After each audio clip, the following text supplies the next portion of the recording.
எனக்கு அன்பான தேவனுடைய பிள்ளைகளே, ஆவிக்குரிய வாழ்க்கையில் பல அனுபவங்கள் இருக்கிறது.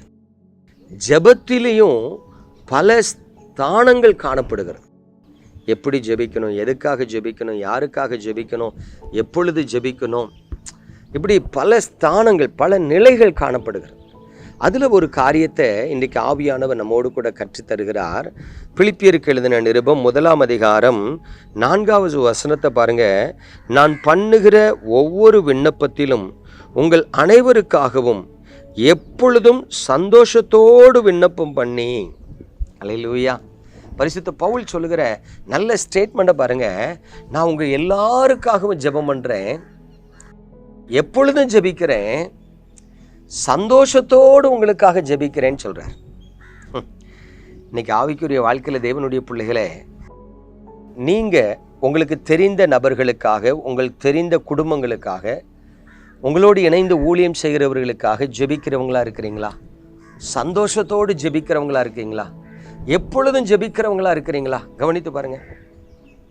ஆரம்ப கால விசுவாச வாழ்க்கையில் தேசத்தில் எழுப்புதல் வரணும்னு ஜெபம் பண்ண ஆட்கள்லாம் 10 வருஷம் கழித்து பார்த்தீங்கன்னா, என் கணவர், என் மனைவி, என் பிள்ளை, என் வீடு, என் குடும்பம் ஒரு சின்ன வட்டத்துக்குள்ள வந்துட்டாங்க. கவனித்து பாருங்கள். எப்பொழுதும் சந்தோஷத்தோடு உங்களுக்காக நான் ஜெபம் பண்ணுகிறேன் என்று பரிசுத்த பவுல் சொல்லுகிறார். அப்படியானால் இதை தான் நான் எனக்கு தெரிந்த தேவ பிள்ளைகளுக்கு, எங்கள் ஐக்கியத்தில் இருக்கிறவர்களுக்கு அடிக்கடி ஆலோசனை என்ன சொல்லுவேன் தெரியுமா? திங்கக்கிழமையா தேசத்துக்காக ஜெபம் பண்ணுங்க, செவ்வாய்க்கிழமையா உங்கள் குடும்பத்துக்காக, இனஜன பந்துக்களுக்காக ஜெபம் பண்ணுங்க, புதன்கிழமையா வியாதியஸ்தர்களுக்காக, கஷ்டப்படுகிறவர்களுக்காக, விதவிகளுக்காக, திக்கற்றவர்களுக்காக ஜெபம் பண்ணுங்க. ஒருவேளை வியாழக்கிழமையா ஒரு புதிய ஆத்துமாக்கள் ரட்சிக்கப்படுகிறதுக்காக ஜெபம் பண்ணுங்க. ஒருவேளை வெள்ளிக்கிழமையா மிஷினரி ஊழியங்களுக்கும் மற்ற ஊழியங்களுக்காக ஜெபம் பண்ணுங்க. அப்படி ஒவ்வொரு நாளும் ஒவ்வொரு காரியத்துக்கு ஜெபம் பண்ணிங்கன்னா நம்ம எல்லாருக்காகவும் ஜெபிக்கிறோங்கிற அந்த அனுபவத்துக்குள்ளே வந்துடுவோம். ஏன் தெரியுமா? நமது ஆண்டவர் வேதத்தில் அழகாக ஒரு வசனம் சொல்லியிருக்காரு. உன் வாயிலிருந்து சொல் பிறவாததற்கு முன்பே உனக்கு என்னது தேவைங்கிறது எனக்கு தெரியுங்கார். அல்லேலூயா.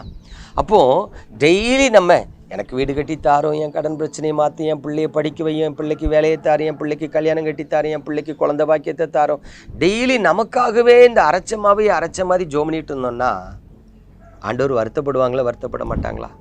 உங்களுக்காக ஜெபிக்கக்கூடாதுன்னு சொல்லலை. உங்களுக்காக நேரம் கிடைக்கும் போதெல்லாம் ஜெபிக்கலாம்.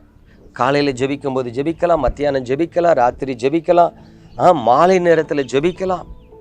நான் ஜெபிக்க வேண்டான்னு சொல்லலை. ஆனால் எல்லாருக்காகவும் ஜெபிக்கணும். அதையும் எப்பொழுதும் ஜெபிக்கணும், சந்தோஷத்தோடு ஜெபிக்கணும்னு கர்த்தர் நமக்கு வேதத்தில் சொல்லியிருக்கிறாரே. இன்றைக்கு நீங்களும் நானும் ஜெபத்தில் இந்த அனுபவத்தில் இருக்கிறோமாங்கிறத கவனித்து பாருங்க.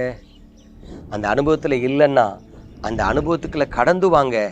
அப்பொழுது கர்த்தர் உங்கள் மீது பிரியமாக இருப்பார். அப்பொழுது கர்த்தர் உங்கள் ஜெபங்களுக்கு பதில் கொடுப்பார். அப்பொழுது உங்கள் இருதயம் மகிழும், சந்தோஷப்படும்.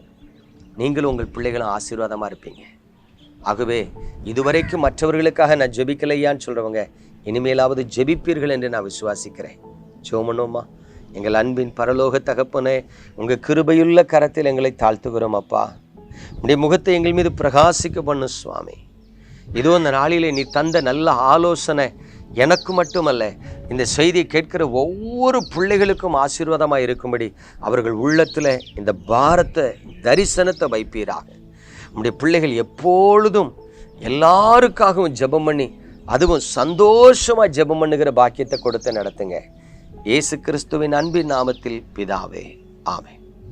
பிரியமானவர்களே, நீங்களும் உங்கள் பிள்ளைகளும் வாழ்ந்திருக்கும்படி எல்லாருக்காக ஜெபம் பண்ணுங்க. God bless you.